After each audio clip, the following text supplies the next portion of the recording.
Early this morning, the Tanoan government dropped 5 cruise missiles launched from a ship nearby at an airbase in rebel-controlled Modagat. The area was completely devastated, with one of the missiles hitting a refugee camp and the second almost destroying a rescue helicopter. A civilian airliner was also hit, along with one of the workers' barracks housing non-military staff for the airstrip, as well as allegedly a hospital that was on the airstrip. IDAP has confirmed the loss of the refugee camp, with one spokesman saying this was a deliberate attack on a humanitarian operation in order to deny the TRA forces supplies. Russia has condemned these attacks as US-backed terror campaigns, and the US has denied any involvement. So far, the death toll has reached nearly 80 victims, the nearby historic city being hit with thousands of pieces of shrapnel, wounding hundreds, if not thousands. The TRA spokesman told Ocean News, "The blood of the workers is on the imperialist hands, and there will be no way to cleanse them other than to chop them off," and vowed a response against the Tanoan government. Ireland's Prime Minister has released a statement condemning the attacks and demanding a ceasefire, and the US Secretary of Defense has also condemned the attacks as an overt use of excessive force. Here we have footage from the inside. Inside of this ambulance is a scene straight from a horror film. These 2 men were injured as part of the last night's missile attacks. Sergei Kiplin, a Russian tourist, was hit in the chest with shrapnel from a missile that landed nearly 100 meters away from him. And Alexander Bukinin, an engineer, has sustained heavy internal injuries after being hit by the shockwave from the blast. Both are now being rushed to the nearest hospital as we wait for further developments. Owing to their life-threatening injuries, both men are lucky to be alive. Thank you for that. Moving on to US politics, the US Secretary of State has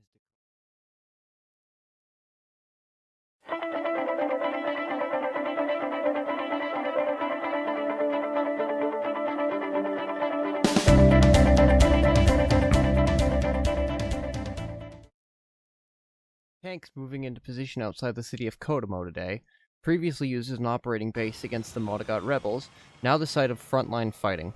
Some troops moving into position along the Harcourt Strait has expressed eagerness to finally fight the enemy that has been taking refuge in the province.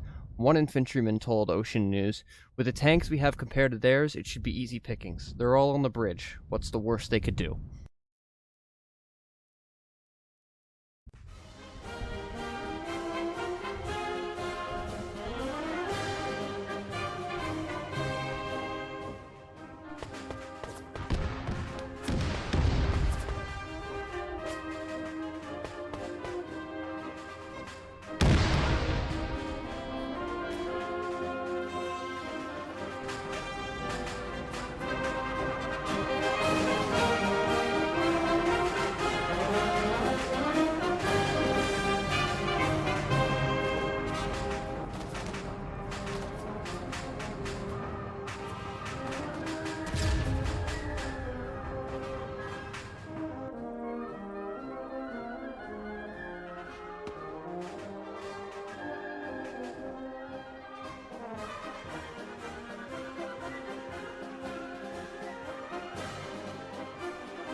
On the other side, the retreat from Kokomo is disorganized. Multiple Humvees packed with troops leave the city in a loose column. They do not carry any of their ammunition, heavy equipment, or anything of personal value. They only wish to escape. There is no glorious propagandized victory, just men escaping from the jaws of defeat to live and fight another day.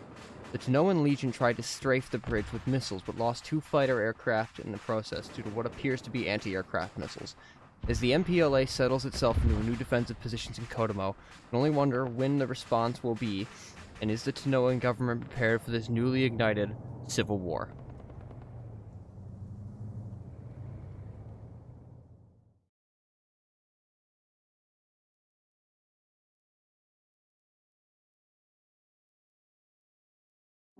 The string of tactical failures and strategic planning by the Tanoan government has been almost comedic.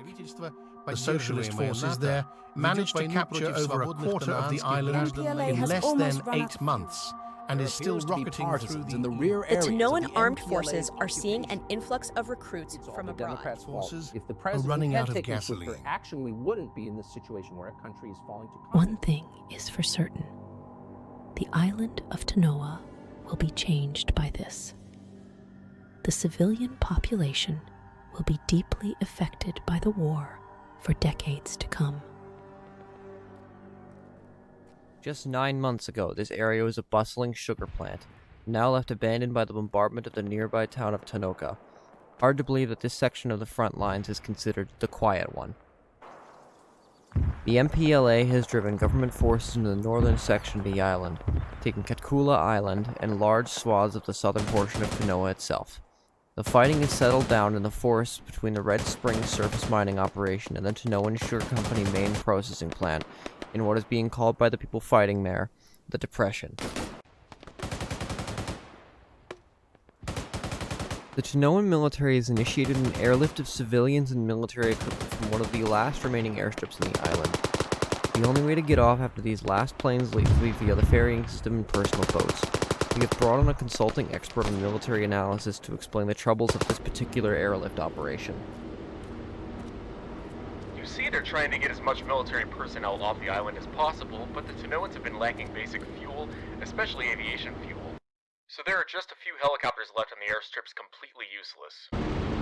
The last airstrip to the north is almost under threat, and I think in fact on social media channels it appears that MPLA forces have previously bombed that airstrip, making it harder for evacuation of IDAP and other foreign aid workers. They're always under threat, not to mention the civilians the MPLA might target if they do indeed win this conflict are also trying to get out. It's making the rescue process extremely difficult on the Australians who are supplying the aircraft assets and putting tons of stress on the C-130s.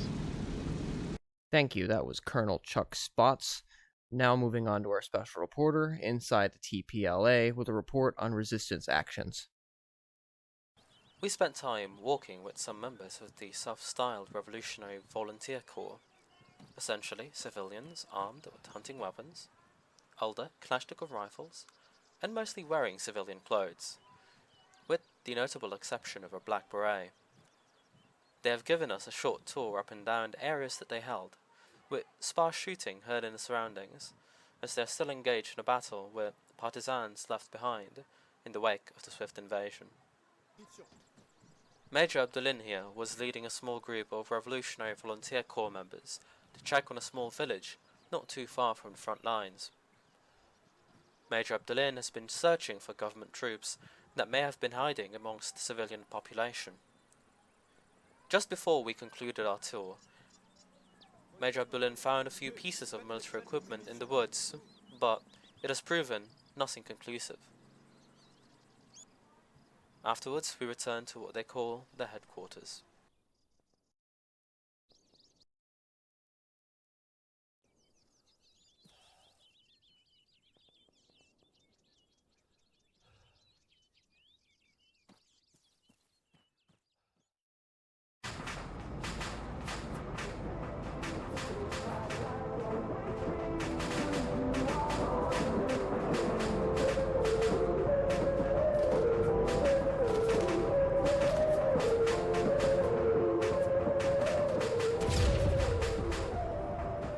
We have LAVs, we have labs.